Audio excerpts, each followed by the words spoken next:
Hey everybody, something a little different for my park tales today. Uncut, unedited, straight me. Yeah, due to time and other constraints, it's going to be what it is today. But it's also going to be a little bit of a different subject. Consider this a Park Tales episode without the intro and outro. But my wife was actually challenged by her counselor the other day. Yes, we have a counselor. Counseling is a good thing, even if you don't think you need it. There's nothing wrong with counseling, it's good for everybody. But she was challenged by her counselor, our counselor, to come up with a list of our 10 best moments in a marriage.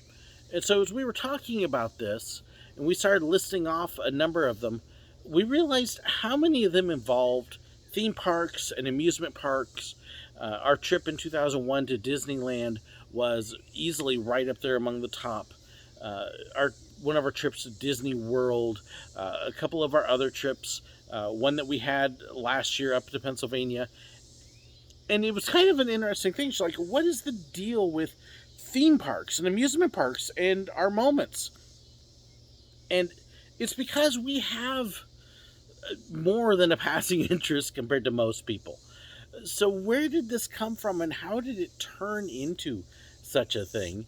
And why is it such a good thing, honestly? So it actually started for us. I mean, I've always loved theme parks and amusement parks.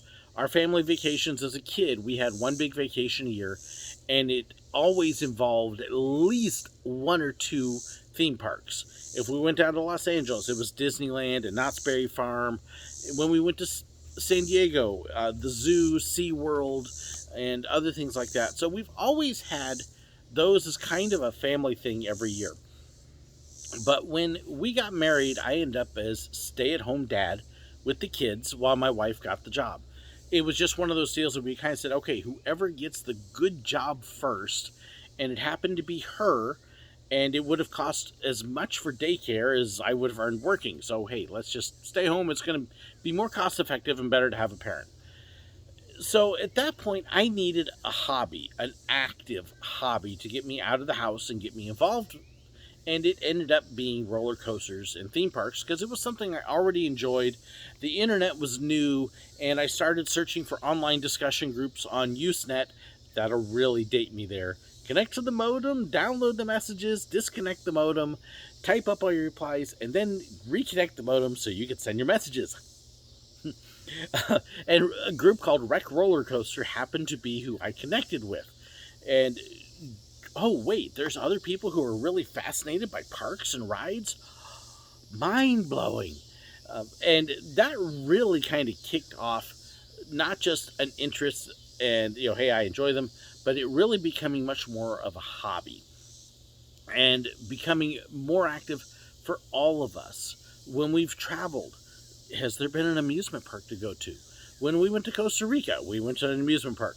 When we went to Colombia, we went to an amusement park. It's really been kind of funny. When we've traveled across the country, hey, are there any amusement parks or theme parks along the way? So, yes, even when we haven't traveled to go to a theme park or amusement park, has there been one to go to? But it's also created some amazing family moments. The one thing that we learned early on, because most of our years of marriage, we've had tight budget, paycheck to paycheck, and you look for something that you can do as a family that isn't going to break your budget. And we learned early on things like Busch Gardens in Florida, Six Flags passes, Knott's Berry Farm, and some of these other parks that when you bought the annual pass, it actually ended up making it cheap entertainment, that you would actually pay less with an annual pass and visiting the park multiple times than you would, say, going to the movies once or twice a month. So it really became a way to, okay, let's go do something and have fun and not spend money. And theme parks and amusement parks fit the bill, which was really kind of a neat thing once we started budgeting it out. But they've also provided some amazing moments for us, not just for the adrenaline rush, not just for the cicadas chirping really loud at the moment. Yeah, that one's just going crazy there. But it provided opportunities for us as a family to do things together. It provided opportunities for us to teach our kids how to behave in public, how to deal with other people, how to relate to employees, to learn what is safe and what's not safe, and guidelines, to learn what we expect out of them in public.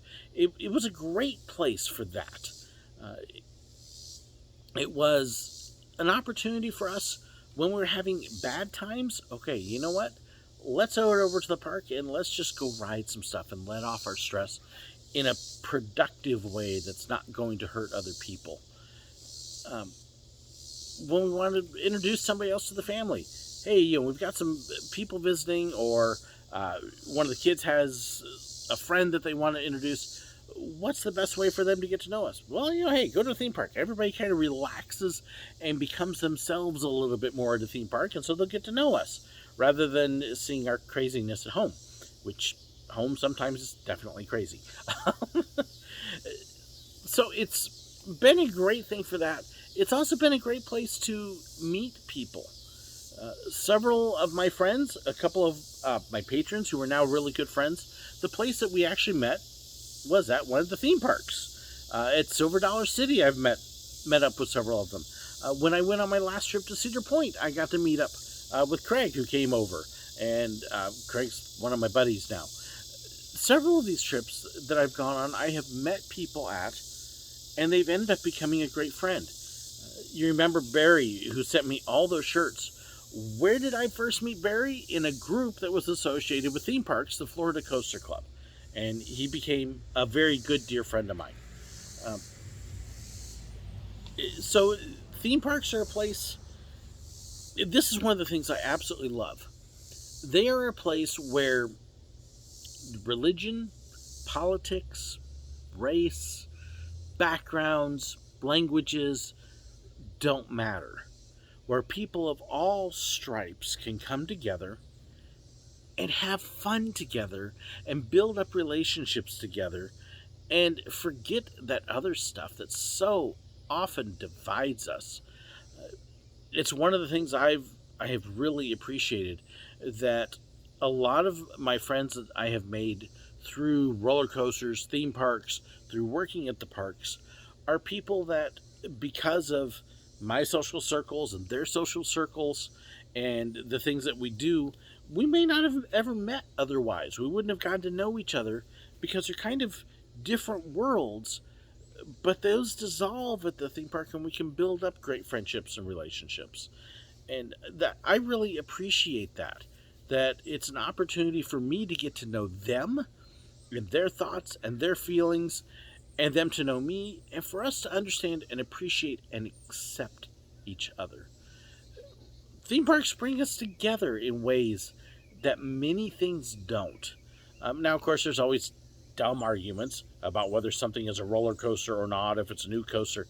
If you really want to see the ultimate in roller coaster nerddom, listen to the people that are arguing about whether the rebuild of Montezuma's Revenge at Knott's Berry Farm is going to be a new coaster or not. It doesn't matter.